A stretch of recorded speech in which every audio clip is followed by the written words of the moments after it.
စိတ်စင်ကြယ်အောင်ကြိုးစားရမယ်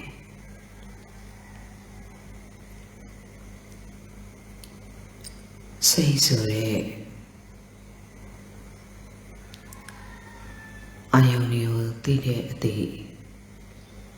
အဲ့ဒီအသည့်စင်ကြယ်မှပြုလုပ်မှုပြောဆိုမှုမှာအဖြစ်ကင်းတဲ့ပြုလုပ်ပြောဆိုမှုဖြစ်လိမ့်မယ်စိတ်ဆိုတဲ့အသည့်စင်ကြယ်ဖို့အတွက်ကြတော့စိတ်ဆိုတဲ့အသည့်ကိုစိတ်ဆိုတဲ့အသည့်မှာတည်ကြည်မှုတမာတိလိုအပ်တယ်တမာတိမှမဖြစ်ဘူးဆိုရင်စင်ကြယ်မှုဆိုတာ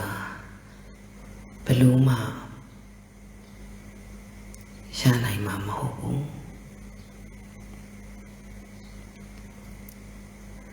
ဒါဆိုရင်စိတ်စင်ကြယ်ဖို့အတွက်စိတ်ဆိုတဲ့အသည့်ကိုတည်ကြည်ဖို့အတွက်တတိထားသိမိရမယ်လို့နားလည်ရပါမယ်မစင်ကြယ်တဲ့စိတ်ဖြစ်ရင်မစင်ကြယ်တဲ့စိတ်ဖြစ်ရင်ပြုလုပ်ပြောဆိုမှုမှာအပြစ်မကင်းတဲ့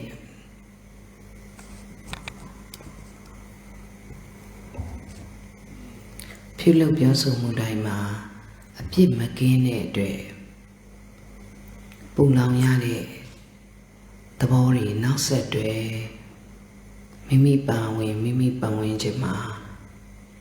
ပူလောင်ရတဲ့အကျိုးဆက်တွေဖြစ်ကြရပါလိမ့်မယ်ဒါကြောင့်မို့မိမိရဲ့အာယုံကိုသိလိုက်တဲ့အသည့်ခံစားသည့်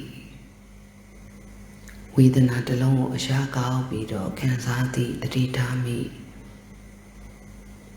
ဖြစ်ဖို့ရှုခိုက်မှသည်ခံစားသည်တတိထားမိရှုခိုက်မှသည်တတိထားသည်ခံစားသည်တတိထားမိရှုခိုက်ကလေးကိုတတိထားသည်ခံစားသည်တတိထားမိအဲ့ဒီဝေဒနာတမာတိလိုအပ်ပါတယ်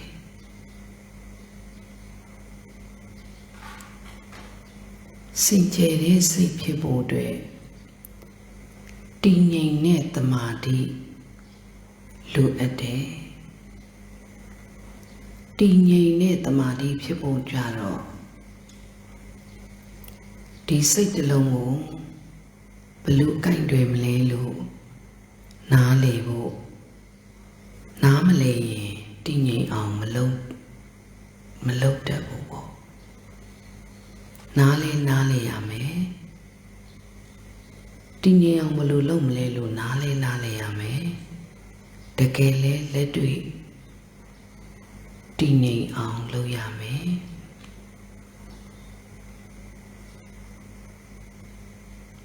ဒါကြောင့်မလို့ဒီအရေးကြီးတဲ့တည်ငြိမ်ခြင်းရဲ့စင်ကြယ်ခြင်းရဲ့ဖြစ်ဖို့ကြိုးစားရပါမယ်ရှုခိုက်ကလေးမှတတိထားသိမယ်အဓိကရှုလေးကိုသုံးပြီးတော့သိနေတဲ့အသည့်စိတ်မှာတတိရှိစေချင်တာပါဒါကြောင့်လို့ဝင်လေထွက်လေလေကိုကြည့်မှာမဟုတ်ပါဘူးစိတ်ဆိုတဲ့အသည့်မှာတတိရှိစေချင်တာပါရှုခိုက်ကလေးမှာတတိထားသိပါအဲ့အသည့်မှာတတိရှိဖို့လိုပါတယ်ရှုခိုက်သည်တတိထားသည်အဲ့အသည့်မှာတတိရှိဖို့လိုပါတယ်ရှုခိုက်သည်ခံ ခံစားသည်တတိထားမိ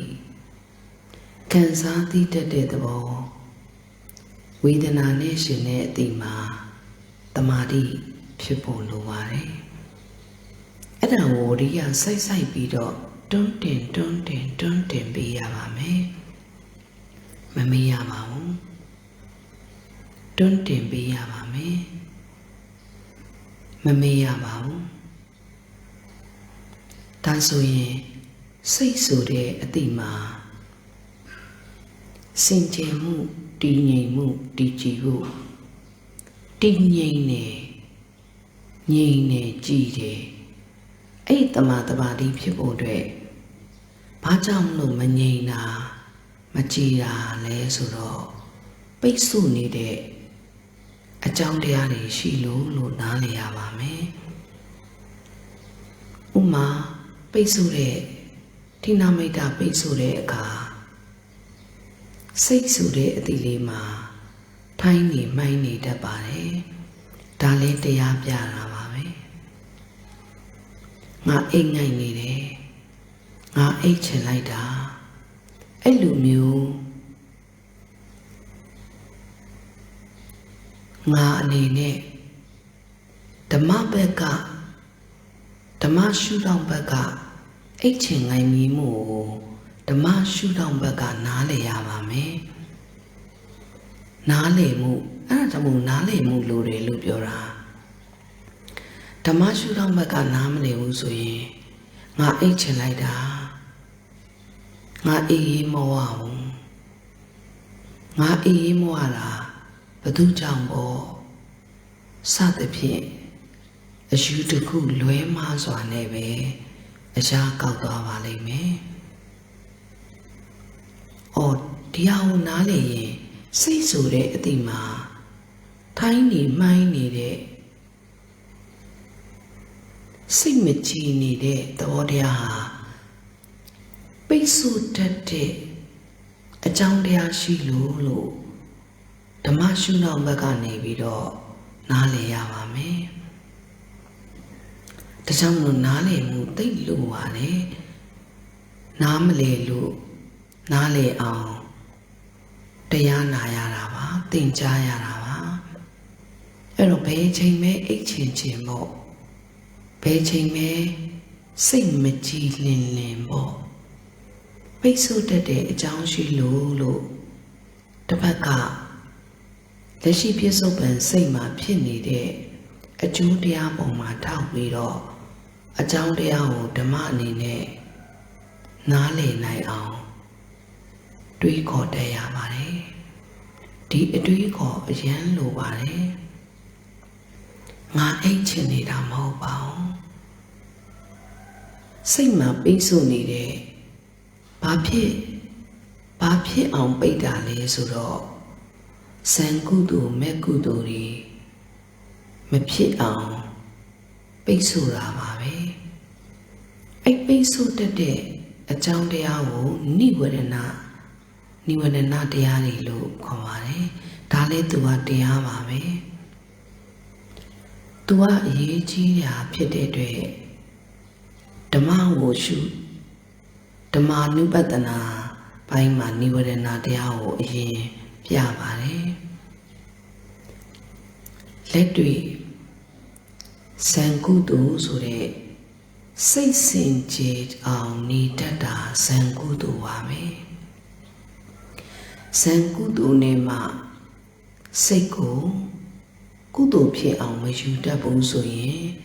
မဲ့ကုသိုလ်ဆိုတဲ့မဲ့ခင်လမ်းကြောင်းပေါ်ဘလို့မှမရောက်နိုင်ပါဘူးစံကုသိုလ်ဖြစ်စိတ်ကိုကုသိုလ်ဖြစ်အောင်မကြိုးစားဘူးဆိုရင်မဲ့ကုသိုလ်ဆိုတဲ့မဲ့ခင်လမ်းကြောင်းပေါ်ရောက်တဲ့ကုသိုလ်အဖြစ်ဘလို့မှမရောက်နိုင်ပါဘူးဒါဆိုရင်မဲ့ကုသိုလ်ဖြစ်မရောက်ဘူးဆိုရင်ဘောကုသိုလ်ဖြစ်ကုသိုလ်ရဲ့အကျိုးဆက်ကိုလက်တွေ့မှာရရှိတဲ့ဒုက္ခငြိမ်းတဲ့အကျိုးကိုကြုံရမှာမဟုတ်ပါဘူး။ဒါကြောင့်လို့စံကုသိုလ်လိုတယ်၊မဲ့ကုသိုလ်လိုတယ်၊ဘုံကုသိုလ်လိုပါတယ်။ ကြောင့်မလို့ဇန်ဆိုတာကစိတ်ဆိုတဲ့အတိမှာပိတ်တာကိုရှင်းတာဇန်မှာပဲစိတ်ဆိုတဲ့အတိကိုစိတ်ဆိုတဲ့အတိမှာပိတ်ဆို့တတ်တဲ့အကြောင်းတရားတွေကိုရှင်းတာဇန်မှာပဲသူပိတ်ရင်ကုသိုလ်မဖြစ်ပါဘူးကုသိုလ်မဖြစ်ရင်အပြစ်ဖြစ်ပါတယ်အပြစ်ဖြစ်ရင်ပူပါတယ်အဲ့အပြစ်ကြောင့်ပြဿနာဆိုတဲ့နောက်ဆက်တွဲပြဿနာတွေအပူသောကတွေရောက်ကြရတာပါဒါကြောင့်မလို့ကိုယ်စီကိုငါစိတ်ဆိုတဲ့အတီကိုရှုခိုက်ကလေးမှာတတိထားသိပြီးတော့အဲ့အတီမှာတတိရှိဖို့အတွက်အစွမ်းကုန်ကြိုးစားရပါမယ်လောကမှာအပြစ်ကင်းခြင်းအပူကင်းခြင်းပြဿနာရှင်းစွာနေခြင်းဒီအလုပ်ကိုလုပ်ရပါမယ်တရားအားထုတ်တဲ့အလုပ်ကိုလုပ်ခွင့်ရတဲ့သူတွေဟာအမတန်ကိုကံကောင်းလို့ပါပဲလုပ်ခွင့်ရတဲ့သူတွေထဲမှာမှနားလည်မှုဒီ technique ကိုနားလည်ပြီးတကယ်လုံဆောင်မှသာနဲ့တကယ်အကျိုးကျေးဇူးဖြစ်ထွန်းပေါ်ပေါက်ပါလိမ့်မယ်တကယ်ကိုမိမိပါဝင်မိမိပတ်ဝန်းကျင်တလောကလုံးအတွက်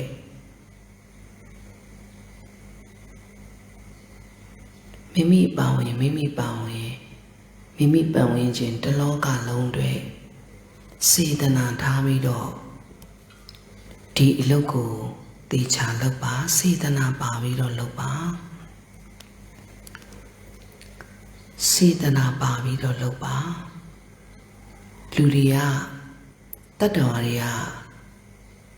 तू ကစိတ်ပုတ်တယ် तू ကစိတ်ယုံပါတယ်အဲ့လိုမျိုးပုဂ္ဂိုလ်တ attva အနေနဲ့သူပဲလို့ငါပဲလို့အဲ့လိုမျိုးငါသူအယူရှုထောင့်ဘက်ကနေပြီးတော့အရာမကောက်ပါနဲ့ငါစိတ်စင်ကြယ်တယ်သူစိတ်ကပုတ်တယ်အဲ့လိုမျိုးငါသူအယူရှုထောင့်ဘက်ကမကြည့်ပါနဲ့နှလုံးသွင်းမှုမှာ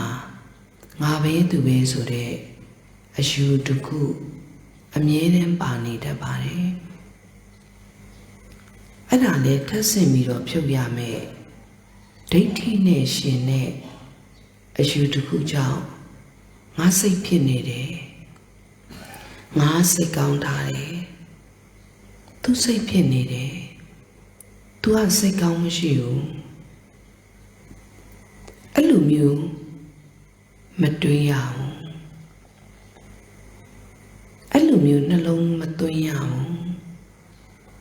ဓမ္မရှုထောင့်ဘက်ကနေစိတ်ဆိုတဲ့အတိမှာအပြစ်မကင်းဘူးကုသိုလ်မဖြစ်ဘူးဇန်ကုသိုလ်မဲ့ကုသိုလ်ဖို့ကုသိုလ်ဆိုတာအပြစ်ကင်းတာပါအပြစ်မကင်းအောင်ပိတ်နေတာနိဝရဏတရားကြောင့်လို့နားလည်ရပါမယ်ဒါကြောင့်မလို့ရှုခိုက်မှာတတိထားသိရင်အဲ့အတိဆိုတဲ့စိတ်မှာတတိရှိဖို့အတွက်ချိန်ပင်များစွာ fitting ကြဖို့မလျော့မတင်းဖြစ်ဖို့စိတ်တကူအလေးကျင့်လုပ်ပေးပါခံစားသိတတ်တဲ့သဘောမှာတမာတိဖြစ်လာပါလိမ့်မယ်တတိထားမိတဲ့တမာတိဖြစ်လာပါလိမ့်မယ်နားလည်အောင်လုပ်ပေးပါတေချာသိ၍မိအောင်လုပ်ပေးပါလေ့ကျင့်ကြည့်ပါအားထုတ်ပေးပါသဘောတရားကိုနားလည်ပြီးစိတ်အေးလက်အေးနဲ့မလောပဲအားထုတ်တဲ့အားထုတ်မှုဘက်မှာလည်းတောင်းတကြောင်းချမှုကြောင့် sorry kapala dabare. Down sia meludulu, jangja sia mababa sine. Say le the audio nale be the tea tavi doda tipi like ba. Ay edima the tea. Sheila valley me. Ay edima the tea sheila the tea. Say le say she le she. So me do look be wool away. So me susu sai do. Look be wool away. The gay Louis on look baro. The gay Louis on auto baro. Tina made that time my move. Wait the day. The a John Joe can Santi the dead of my the tea me day.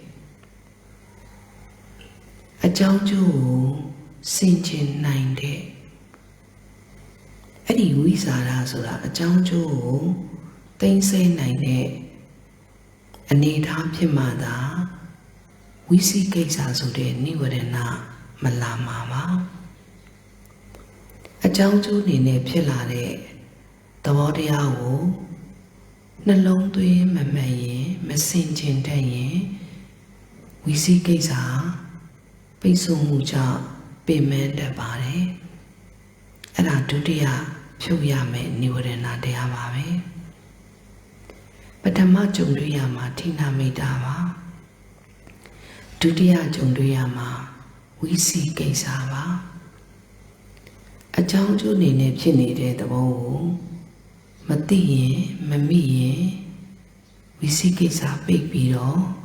be men the body. Now said they say the boma, they tia, Nasai pinade, Camelon Puji, do pinade, but do pinade look. Boko that do I shoot on Bacane video. A shoot to Kune, TV. A G Mava Lame Boko that was shoot on Maga, a shoot to Kune GB Tiga Chida Mava Lame Nale on Loba D a Jounjo go Jounjo Dine Pilate at the O Kansati the dead wall the Ditami would say my peso needed a lay a jingle. The ditati me on leche mo, armor going, night being I never me. The chandaba, Mangai gods in it, Mangai gods in it, Leo Bao shoe, Mangai gods in it, Jay Kalimeno. The Yana Jim to do the gay Louis on. Malobu so ye. Say to say time, bait in it. Bait so that it, John the Ariaro. Pupi me or piani mavabe. I bait in it, bow me by the no. Say to say time, sinje moo. Dinye moo. Ye moo chi moo, sinje moo. Sickly nye lare. Tiji lare, sinje lare, Yema jime, jima, sinje vale me. Menye, matiji, sinje mu, me pibu, sinje mu ma pie, pulo mu pioso mu, kenema, a pie vale me. Can a pity pipale me.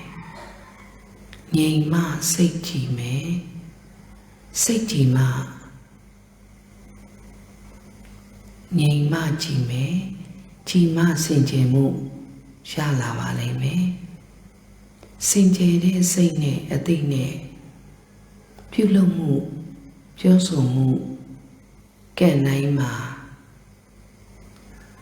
စိတ်ကလေးငြိမ်နေကြည်တယ်စိတ်စင်ကြယ်တယ်အဲ့စိတ်စင်ကြယ်စွာပြုလုပ်ပြောဆိုတတ်တယ်ဆိုရင်အပြစ်အမတန်ကင်းပါတယ်မိမိလည်းမပူလောင်ရသလိုမိမိပတ်ဝန်းကျင်လည်းပူလောင်မှုမှကင်းဝေးပြီးတော့ဒုက္ခကိုပပျောက်စေပါလိမ့်မယ်အဲ့လိုမျိုးစေတနာထားပြီးတော့အလုံးလုံးပါအဲ့လိုမျိုးစေတနာထားပြီးတော့ပြုလုပ်ပြောဆိုပါအဲ့ဒါစေတနာအရေးကြီးပါတယ်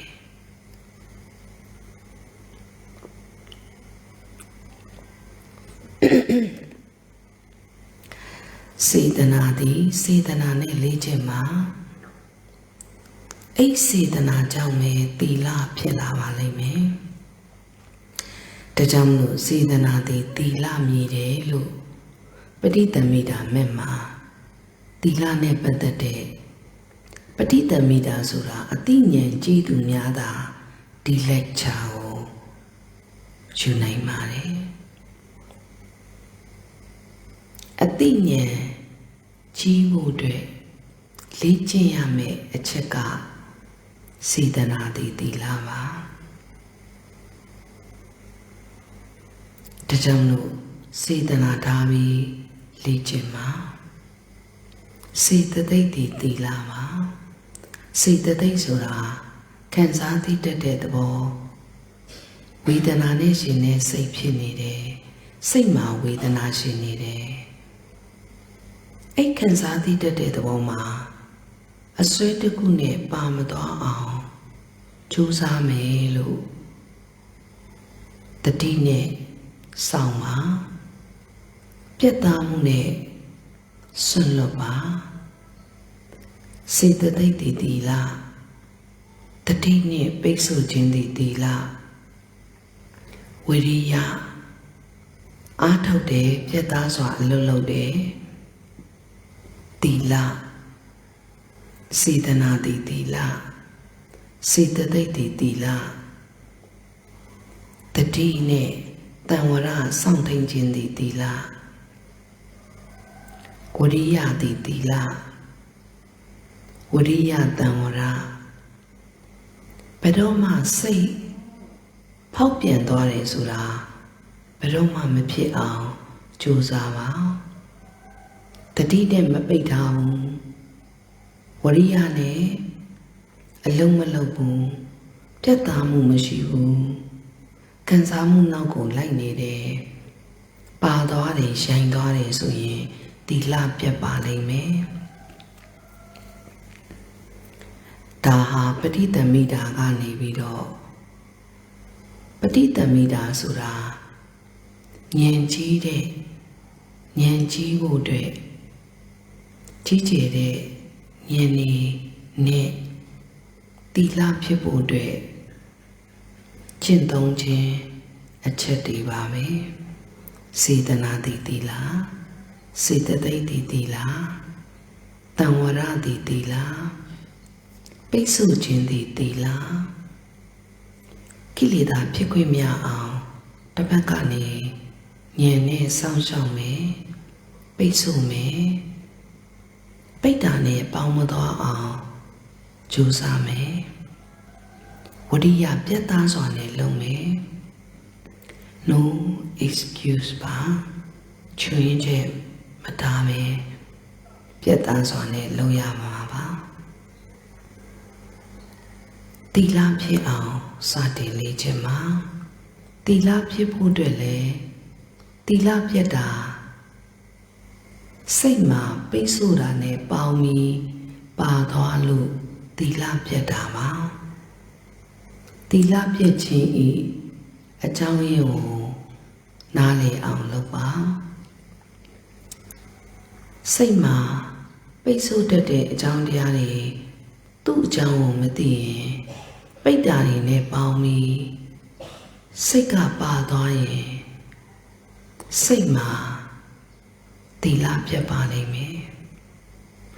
သီလပြတ်တဲ့အတွက်ပြုလုပ်မှုပြောဆိုမှုကံနေမှာ အပြစ်မကင်းဖြစ်ကြရပါတယ်ဒါကြောင့်မလို့စင်ကြယ်အောင်လုပ်ပါသီလဖြစ်အောင်လုပ်ပါသီလဆိုတာအပြစ်ကင်းအောင်လေ့ကျင့်ရမယ်စိတ်အနေထားတစ်ခုပါပဲဒါဆိုရင်ဒီစိတ်တစ်လုံးကိုရှုခိုက်ကလေးမှတတိထားသိပြီးခံစားသိတတ်တဲ့သဘောကိုတတိထားမိအောင်လုပ်ရတဲ့အလေးအကျင့်ဟာဒီရှုလေးတစ်ချက်မှာပဲရှင်းသုံးနေရတာဖြစ်တဲ့အတွက်စိတ်စင်ကြယ်အောင်လုပ်ဖို့အတွက်နေရရှာစရာမလိုသလိုနေရရှာဖို့မလိုသလိုအချိန်လည်းမလိုပါဘူးအချိန်မရွေးနေရမရွေးလုပ်လို့ရပါတယ်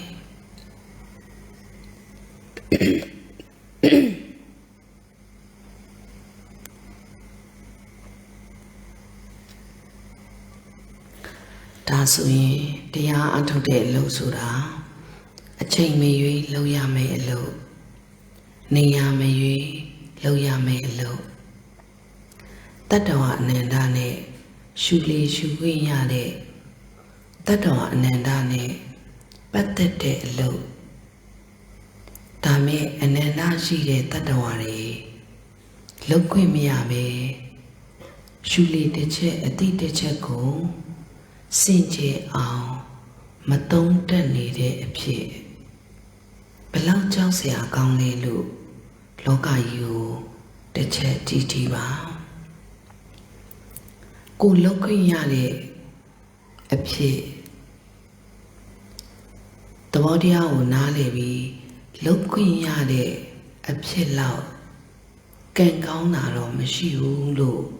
ပီတိဖြစ်အောင်ကြိုးစားပါကံခင်ရဲ့အကြောင်းကျိုးကိုနားလည်ပါသာသနာနဲ့သာသနာဆိုတာအဆုံးမသီလဖြစ်အောင်ဆုံးမတာသာသနာရှိလို့ပါပဲတမာတိဖြစ်အောင်လုပ်ခွင့်ရတာလေသာသနာရှိလို့ပါပဲဒီအတိတစ်ချက်မှာသစ္စာဆိုင်တဲ့အတိအမြင်နေပညာတွေဖြစ်အောင်လေသာသနာရှိလို့ပညာဖြစ်ခွင့်ရတာပါပဲဒါဆိုရင်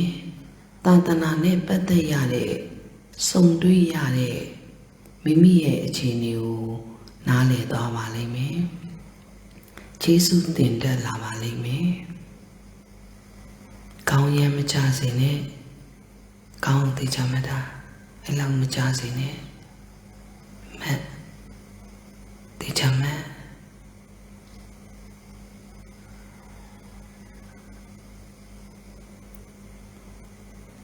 အဲ့ဒါမမိတ်မလျော့ပဲနဲ့စိတ်ရဲ့အလုပ်ကိုလေဘာဝဲတည်တည်ကံမျက်လုံးဖွင့်လို့ပဲဘသူ့ကိုပဲတည်တည်ခြေတလန်းလေးလှမ်းလိုက်တာကိုပဲတည်တည်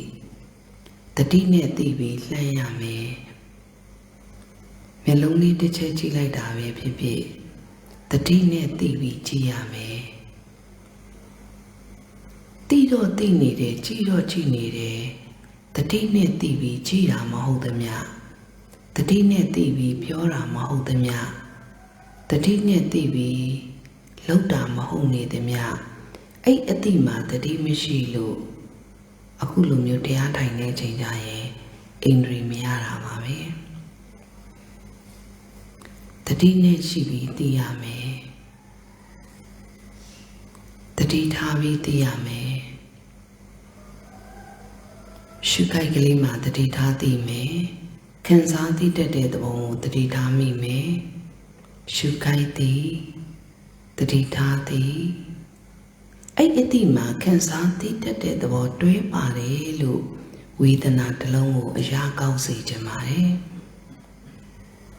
ရှုခိုက်သည်ခံစားသည်ခံစားသိလိုက်တယ်ဥမာကန္နာယုံဆိုတဲ့အနက်အာယုံတိုက်လိုက်တဲ့အခါရှုခိုက်ကလေးမှာသိလိုက်တဲ့တစ်ချက်ခံစားသိတတ်တဲ့သဘောပေါ်မှာ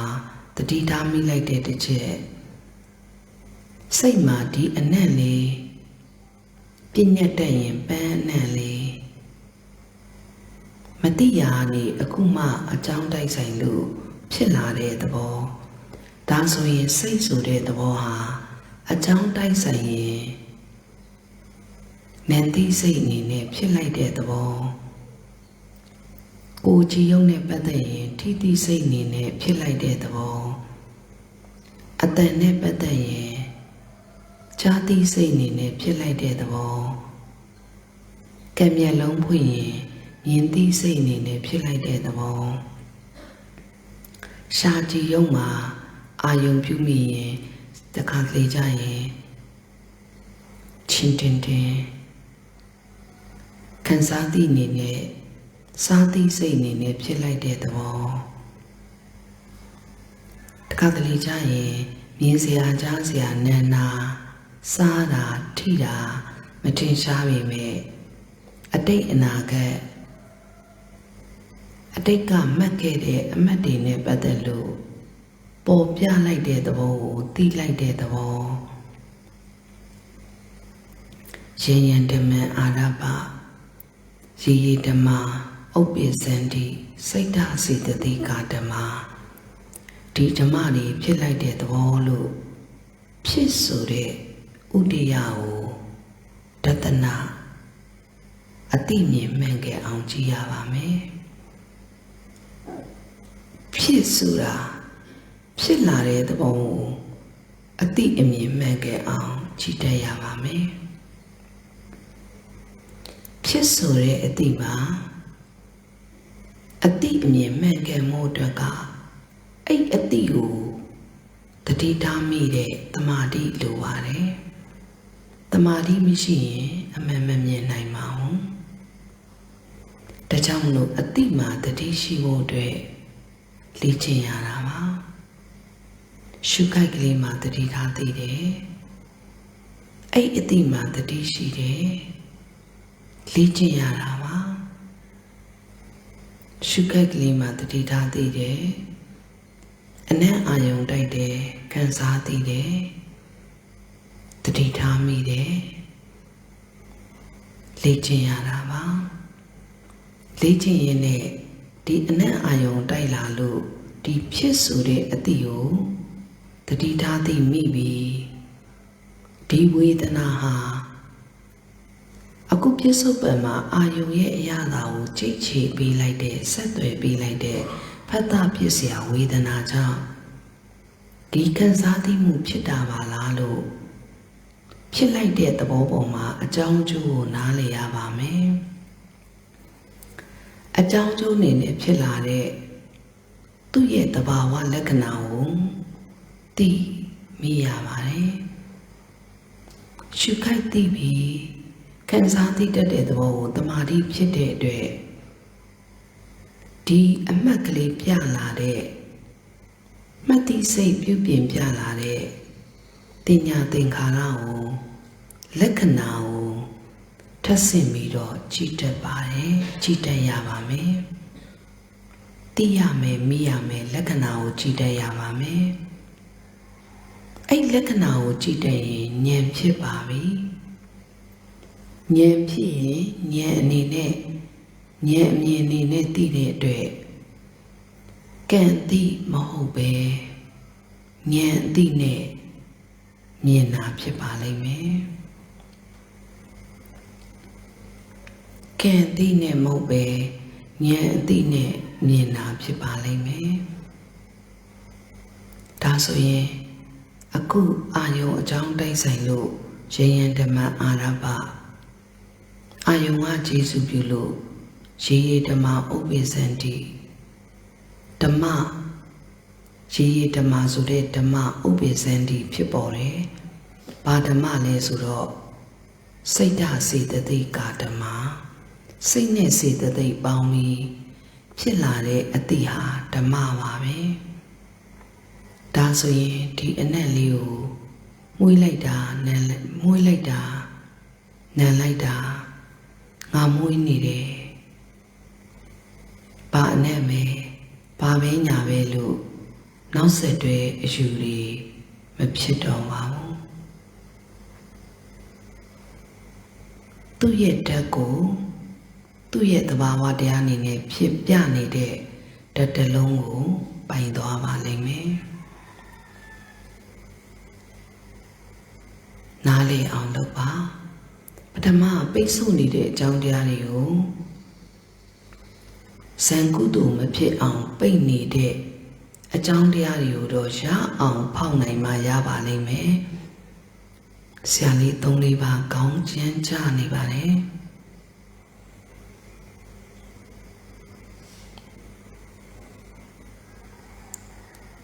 လေ့ကျင့်မှုအားကောင်းမှုလိုပါတယ်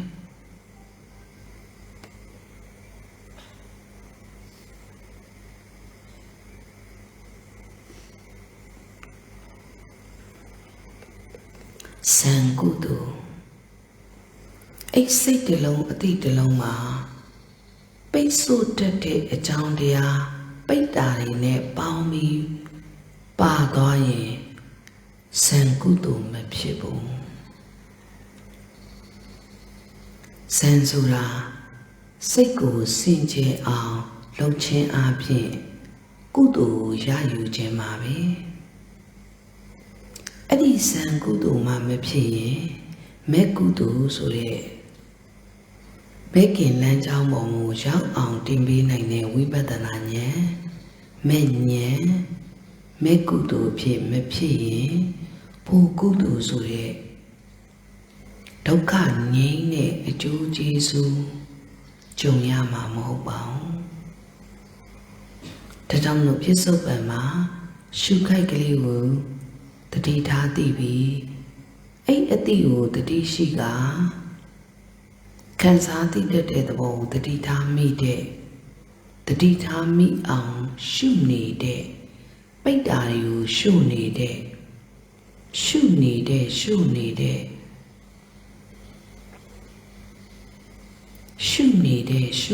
ဲ့ဆွေးမြဲစူးစိုက်နေတဲ့သဘောဟာ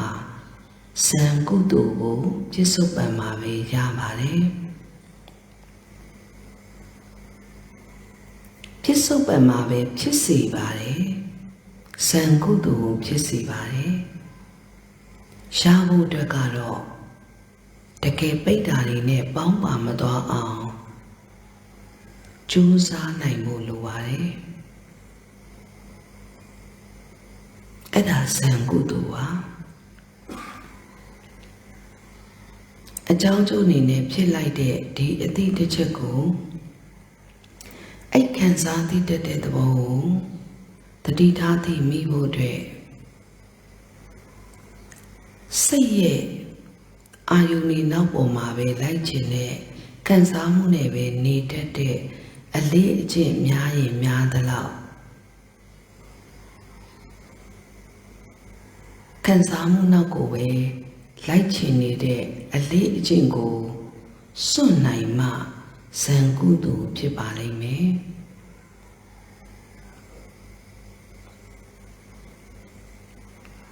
အားကြောင့်လို့လူအပ်တလောက်ပဲကြည်တယ်လူအပ်တလောက်ပဲပြောတယ်လူအပ်တလောက်ပါပဲကိုယ်သူတော်ကိုကြည့်တဲ့အခါမှာကောင်းမှုကုသိုလ်ဖြစ်ဖို့အတွက်သူတော်ရဲ့ဒုက္ခချုပ်ပြောက်ဖို့အတွက်လူအပ်တလောက်ပဲကြည်ပါခန္ဓာကိုယ်အတွက်လူအပ်တလောက်ပဲစားပါခန္ဓာကိုယ်အရိုးတော်သွေးသားစွမ်းအားဖြစ်ဖို့အတွက်လူအပ်တလောက်ပဲသုံးပါလူအပ်တလောက်ပဲပြောပါလူအပ်တလောက်ပဲပြုပါပြုသမျှပြောသမျှပုံမှာလဲတတိထားသိ၍ခံစားသိတတ်တဲ့သဘောကိုတတိထားသိ၍မိအောင်လောက်ကနှလုံးသွင်းမှန်စွာပြုပြောပါအဲ့အတိကိုမမိဘူးဆိုရင်ဒီမှတ်သိစိတ်မှာဒိဋ္ဌိပါ အယူမှားစွာနဲ့ကြည်ပါလိမ့်မယ်အဲ့ဒီမှတ်သိစိတ်အမှတ်မှာဒိဋ္ဌိတင်ညာကပ်ပါတာဖြစ်တဲ့အတွက်ငါသူအယူတွေနဲ့အယူမှားစွာကြည်ပါလိမ့်မယ်ကိလေသာနဲ့ကပ်ပြီးတော့သာကြည်ပါလိမ့်မယ်တစ်ဖက်ကလည်းကိလေသာနဲ့ကပ်ပြီးတော့ကိုယ်ကိုကြည်ပါလိမ့်မယ်ကိလေသာနဲ့ကပ်ပြီးတော့ကြည်နေတဲ့အကြည့်ချင်းတိုက်တဲ့အတွက်ထိခိုက်မှုတွေဖြစ်ရပါတယ်တက်မဲ့မှုတွေဖြစ်ကြရပါတယ်ထိခိုက်မှုတွေဖြစ်ကြရပါတယ်အထိနာတာပါပဲမကြည့်တတ်ရင်အထိနာပါလိမ့်မယ်စိတ်တွေဝန်းပဲ့သွားပါလိမ့်မယ်အထိနာပါလိမ့်မယ်မကြည့်တတ်ရင်အထိနာပါလိမ့်မယ်ဘလောက်အရှိကြီးတယ်လဲလို့နားလေအောင်လုပ်ပါမကြည့်တတ်ရင်အထိနာပါလိမ့်မယ်ဘလောက်အရေးကြီးလဲလို့တလောကလုံးဘယ်လိုအကြည့်တွေနဲ့ကြည့်နေတယ်လဲလို့လူသသိမ်းမှတယောက်ဉာဏ်မြင်ဉာဏ်သိနဲ့ကြည့်တတ်ဖို့မလွယ်ပါဘူးလုပ်ခွင့်ရဖို့လည်းမလွယ်သလိုပေါက်မြောက်ဖို့လည်းမလွယ်ပါဘူး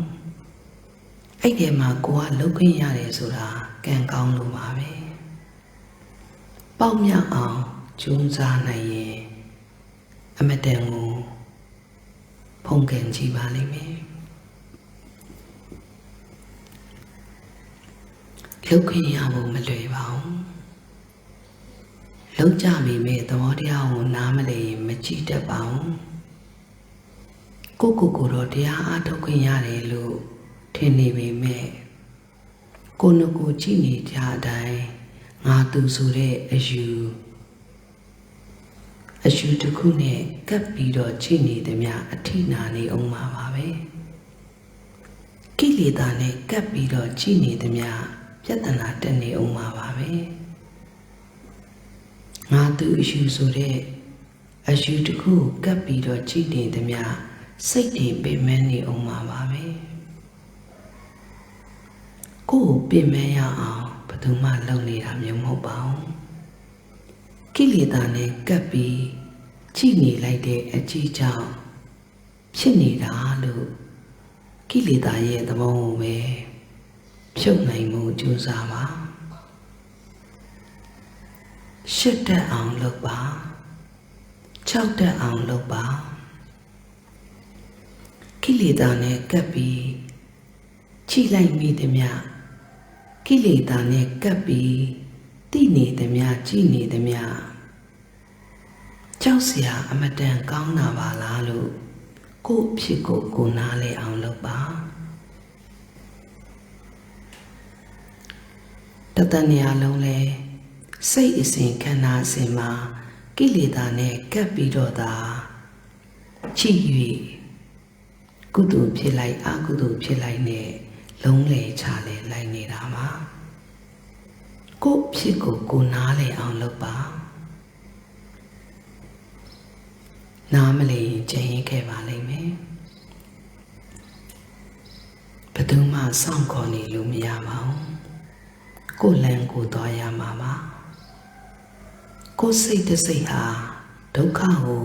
ဖြစ်စေတဲ့လမ်းကိုရွေးနေသလားဒုက္ခရောက်စေတဲ့အယူတစ်ခုနဲ့ကပ်ကြည့်တတ်တဲ့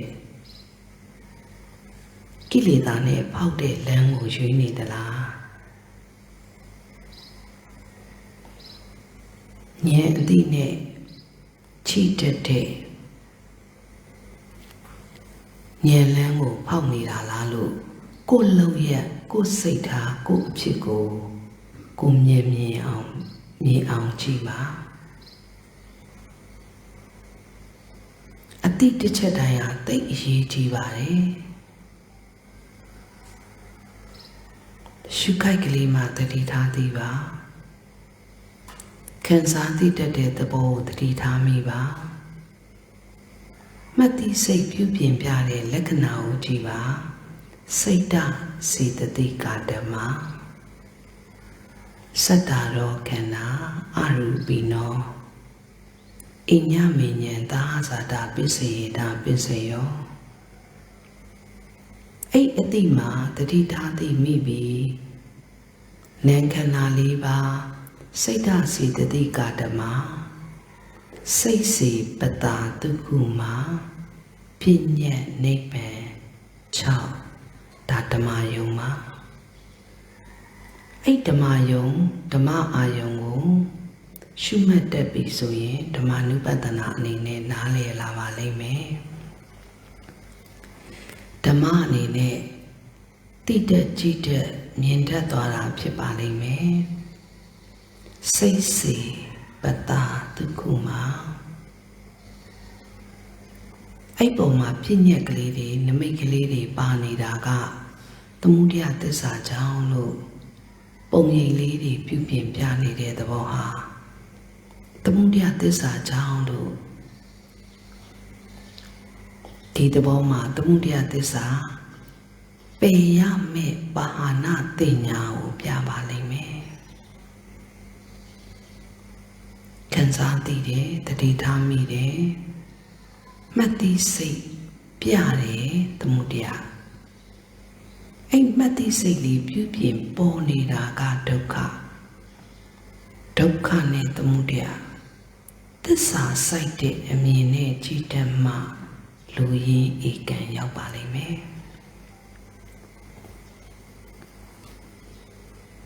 တစ်ချက်တိုင်းတတိတိုင်းတတိတိုင်းတစ်ချက်တိုင်းမဆရာသည်ပြနေတာသမုဒယပြုပြင်လို့ပေါ်နေတဲ့သဘောသင်္ခါရဟာဒုက္ခခံစားသိတတ်တဲ့သဘောမှာတတိထားမိတဲ့တမာတိရှိမှသစ္စာကိုမြင်ပါလိမ့်မယ်သစ္စာစိုက်တဲ့အမြင်ထိရှုခိုက်သည့်တတိထားမိသစ္စာစိုက်တဲ့အမြင်ထိကြည့်နိုင်အောင်လုပ်ရပါမယ်အဲ့ဒါလူရင်းရောက်စီတဲ့အချက်ပါပဲရှုလီတစ်ချက်အသိတစ်ချက်မှာကြိုးစားရမှာဖြစ်တဲ့အတွက်အဲ့လိုမျိုး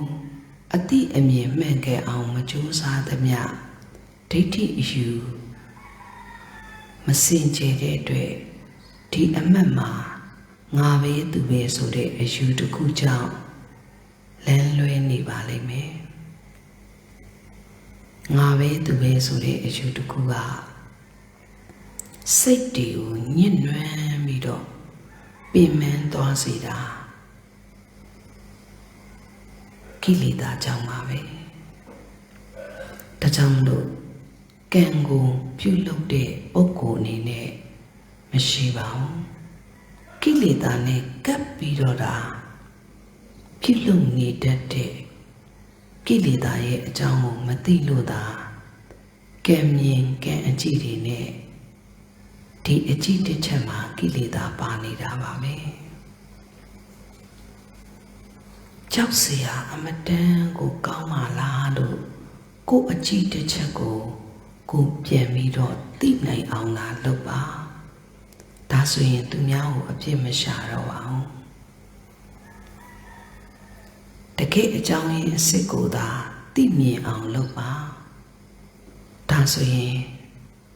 ကိုချင်းစာတတ်တဲ့ကရုဏာနဲ့သူတော်ကိုနားလည်လာပါလိမ့်မယ်ဒုက္ခတဲ့ခြင်းအတူတူဖြစ်နေပါတယ်ကြာသိခွင့်ရပါရဲ့နဲ့လူရင်းရအောင်ကျင့်၍မသိနိုင်ရင်ကိုယ့်ရဲ့ပတ်ဝန်းကျင်ကိုဘလို့မှမကူညီနိုင်ပါဘူးကြာသိခွင့်မရတဲ့သူတွေတပုံကြီးပါပဲချင်းခွင့်တော့ရတယ်တကယ်လူရင်းမရောက်တာကကိုယ့်ရဲ့စိတ်ထားကိုမပြင်လို့ပါပဲကြားသိခွင့်ရတယ်ကျင့်သိခွင့်ရတယ်လူရင်းရအောင်မကျင့်နိုင်တာကမိမိရဲ့အားနည်းချက်ကြောင့်ပါပဲသာသနာနဲ့မဆိုင်ပါဘူးသာသနာအဆုံးအမကို သီလသမာဓိပညာဖြစ်အောင်ဆုံးမထားပါတယ်သာသနာလည်းစောင့်ရှောက်ပေးထားပါတယ်ကိုယ်တိုင်အသိမြင်မှန်ခဲ့အောင်ကြိုးစားဖို့ဟာမိမိနဲ့သာသက်ဆိုင်ပါတယ်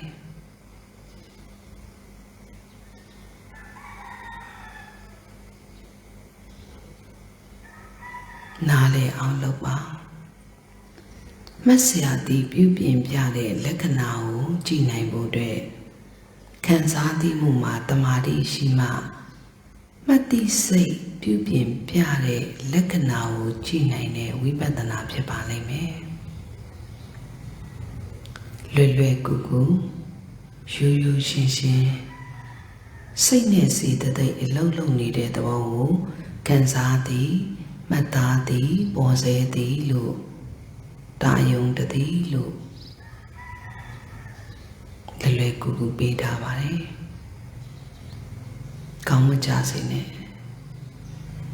ကောင်းသိကြမယ်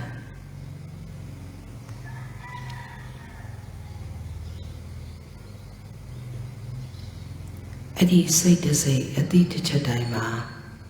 ပြာပါဒဆိုတဲ့နိဝရဏလာလာပိတ်တတ်တယ်ပြာပါဒဆိုတာကြောင်းကြမှုနဲ့ပူတတ်တဲ့သဘောပြည့်နှွေးမှုနဲ့ကုတ်ကုတ်စနောင်တတပံနဲ့ပူတတ်တဲ့သဘောအဲ့ဒါလေဥဒ္ဒစ္စကုတ်ကုတ်စနိဝရဏပိတ်တာပါပဲပိတ်လိုက်တဲ့အတိကိုဇံကုသိုလ်ဖြစ်ပြောင်းယူပြီးမေကုသိုလ်ဖြစ်လက္ခဏာမြင်အောင်ကြည့်တတ်တော့မှပိတ္တာနဲ့ပေါင်းပြီးမပါသွားမှာပါပိတ်ဆို့တဲ့နိဝရဏတရားဟာခန္ဓာပပဝေဒနာခန္ဓာသိဉ္ဇခန္ဓာသင်္ခါရခန္ဓာဝိညာဉ်နဲ့ခန္ဓာရူပခန္ဓာအဲ့ခန္ဓာအစဉ်မှာပိတ်ဆို့တဲ့နိဝရဏတရားတွေလလပိတ်လို့ပိတ်တာတွေနဲ့ပေါင်းပြီးတအာယုံတသိအာယတနာပပမြင်ခိုက်ကြားခိုက်နားခိုက်စားခိုက်ထိခိုက်တိခိုက်တိခိုက်တိခိုက်အဲ့ဒါအာယတနာပပ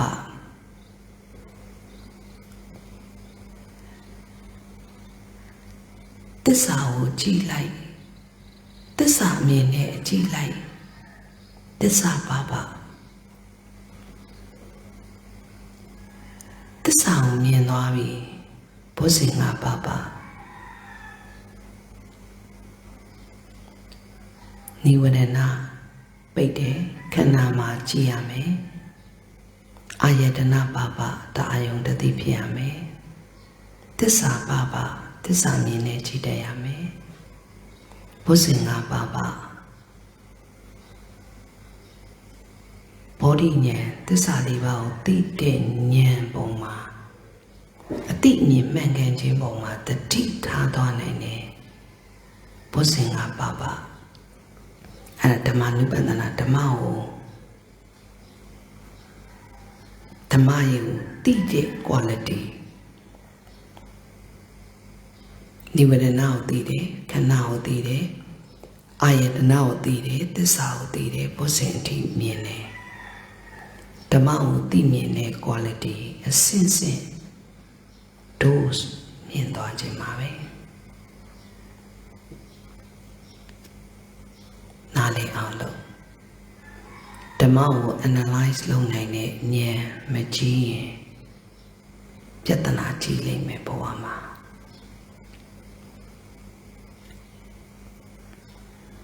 ပင်မနေရတယ်ဆိုတာအကြောင်းကျိုးနေနဲ့ဖြစ်လိုက်တဲ့ဖြစ်ဆိုတဲ့ဥဒိယ arising တစ်ချက်ကိုသိမိအောင်လုပ်နိုင်တဲ့တမာတိမက်ဆရာသည်ပြတော့ပြတယ်ပြစ္ဆုတ်ပံမှာပဲပြတ်တယ်ပေါ်သမျှပြောက်တယ်ဖြစ်သမျှချုပ်တယ်လို့ စရာသည်ပြနေတဲ့သဘောမှာဖောက်ပြန်ပြောင်းလဲနေတဲ့အတိပဲပြ၍ပြက်ကပြီးတယ်လို့မကြည့်တတ်သမျှအစွဲတစ်ခုနဲ့ပေါင်းပါပြီးပါနေသမျှစိတ်တွေပင်မနေအောင်ပါပဲပင်မအောင်ဘယ်သူမှမလုပ်နေဘူးကိလေသာရဲ့သဘောမကြော်လွန်နိုင်လို့မကြော်လွန်နိုင်တာလေဒီဇိုင်းမမလုပ်လို့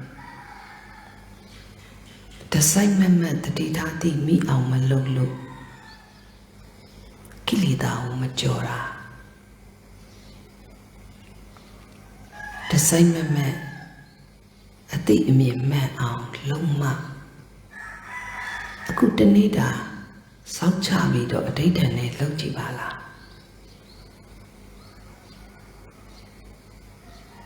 စားဖို့အတွက်လည်းချက်နေရတာမဟုတ်ဘူးအချိန်တိုင်းလက်စီစားလိုက်ရုံပဲအဲ့ဒါသာသနာစောင့်ရှောက်ပေးထားတဲ့သာသနာကျေးဇူးပဲလေ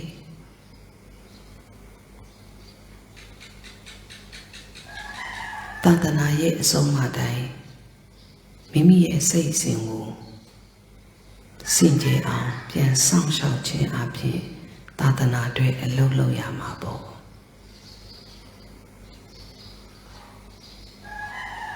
နေစရာလည်းမပူရဘူးလေစားဖို့အတွက်လည်းမပူရဘူးလေဘာလို့သေးလို့လဲဘာထပ်လုပ်ပြီးဘူးလို့သေးလို့လဲ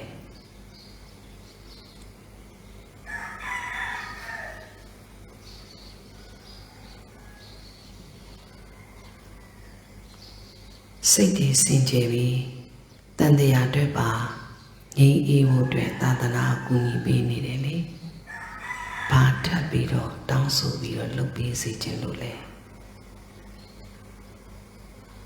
တေချာအေးအေးလေးပြန်စဉ်းစားကြည့်သာသနာနဲ့ပတ်သက်ရတာကိုယ့်အတွက်ဘာများနစ်နာသွားလို့လဲ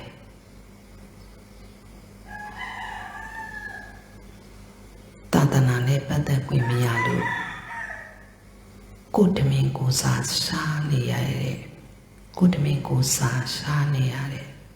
ရှားပြီးတော့စားနေရတဲ့သူတွေပင်မနေရတဲ့သူတွေတပုံနေမယ်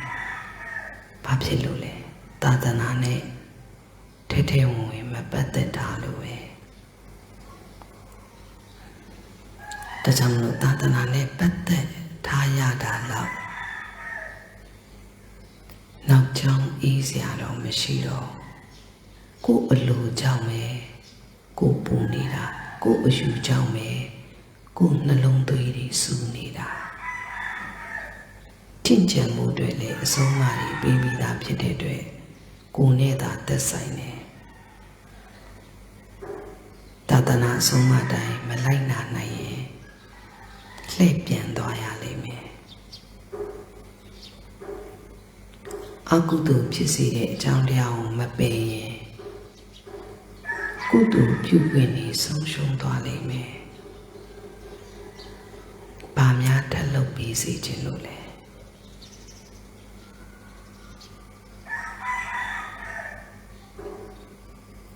ဘယ်လိုမျိုးအဆုံးအမတွေထပ်ရစေခြင်းလို့လဲ။တည်တင်တည်ထိုက်တဲ့အကြောင်းတရားတွေကိုတနေ့တစ်မျိုးမယူရအောင်အမှန်သိမြင်အောင်ပြီးပြီးတာဖြစ်တဲ့အတွက်ဘယ်လိုမျိုးစကားတွေထပ်ကြားနေခြင်းသေးလို့လဲ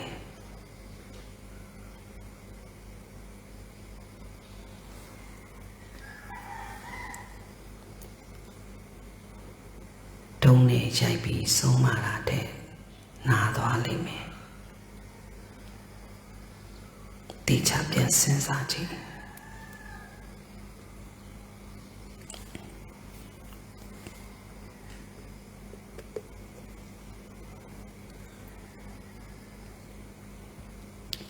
ဒီအသိတစ်လုံးဒီအမြင်တစ်လုံးဒီအသိမြင်မှန်မှုအသိမြင်မှန်အောင်ပြောပြီးဖို့ဆိုတာကိုချင်းစာကြည့်အသိအမြင်မှန်ကန်ကြောင်း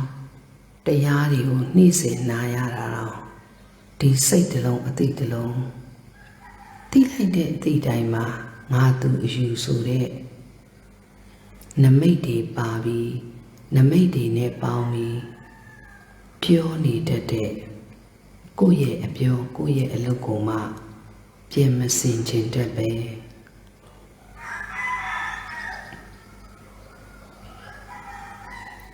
ဒီအသိအမြင်မှန်ကန်အောင်လုပ်ပြီးနေတဲ့သာသနာနဲ့ဆရာသမားတွေကိုအပြစ်တင်ဝေဖန်အပြစ်ပြောနေတာဘလောက်အကုသိုလ်ကြီးတယ်လို့နားလေတယ်လေ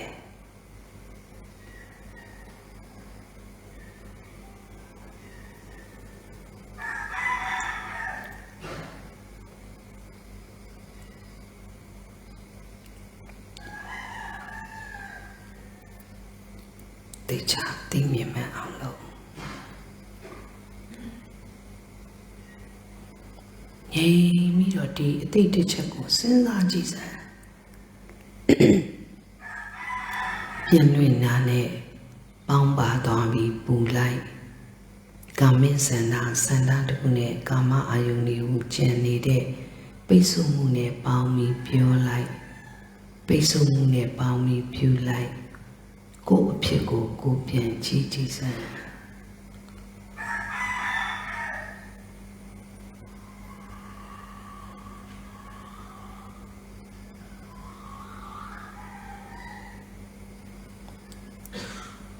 တလောင်းနေစရာပူစရာမလိုစားစရာပူစရာမလိုအဆုံးမရတာလေမူလီမို့ချုပ်ခြားသိခွင့်ရနေတဲ့မိမိအဖြစ်လောက်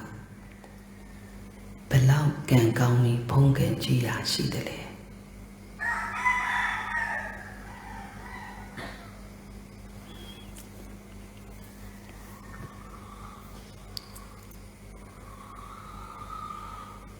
တေချာလို့လူရင်းရအောင်လို့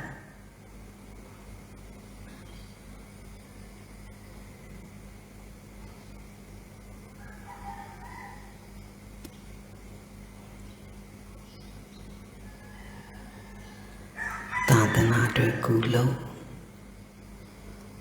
သာသနာပြန့်ပွားမှုတွေလို့ဒီအသိဉာဏ်တွေကြားသိကြပါစေဆိုတဲ့စေတနာထားပြီးလို့ကိုညီဖို့လို့ပေးဆက်နိုင်ဖို့အတွက်လို့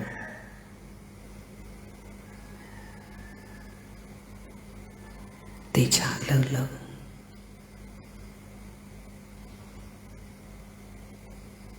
ချိန်ပြေးပါပြီ